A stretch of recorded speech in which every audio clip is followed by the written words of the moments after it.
ସମସ୍ତ କବିତା ପ୍ରେମୀ ବନ୍ଧୁମାନଙ୍କୁ ଅଜୟ ମହାଲାର ନମସ୍କାର। ମୁଁ ଯେଉଁ କବିତାଟି ପଢ଼ିବାକୁ ଯାଉଛି ତାର ନାଁ ନିସଙ୍ଗତା। ଖାଲି ଆଖିରେ ଦେଖି ହୁଏ ନା, ପବନରେ ପବନ ଗୋଳେଇ ହୋଇଗଲେ ଖୁସିର ହିଲ୍ଲୋଳ ସବୁ ଚେନା ଚେନା ହୋଇ ଉଡ଼ିଯାଆନ୍ତି କୁଆଡ଼େ।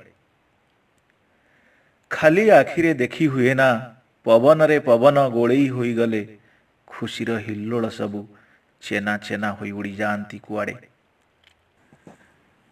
କେବେ ସ୍ତବ୍ଧ ସମୟ ଜାଲରେ ଛନ୍ଦି ହୋଇ ମନ ଗୁମସୁମ୍ ବସିଯାଏ ବନ୍ଦୀ କପୋତଟି ପରି।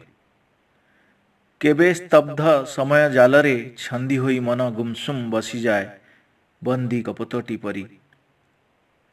ପୁଣି କେବେ ଏକାନ୍ତ ରାସ୍ତାରେ ନିଶୂନ ଖରାବେଳେ ଝିଙ୍କାରୀର ଝିଁ ଝିଁ ଶବ୍ଦ ପବନକୁ ଆନ୍ଦୋଳିତ କରିଦିଏ। ପୁଣି କେବେ ଏକାନ୍ତ ରାସ୍ତାରେ ନିଶୂନ ଖରାବେଳେ ଝିଙ୍କାରୀର ଝିଁ ଝିଁ ଶବ୍ଦ ପବନକୁ ଆନ୍ଦୋଳିତ କରିଦିଏ। ତାପରେ ଦୁଧରେ ସର ପଡ଼ିଲା ପରି ଚହଲା ପବନରେ ଲାଗିଯାଆନ୍ତି।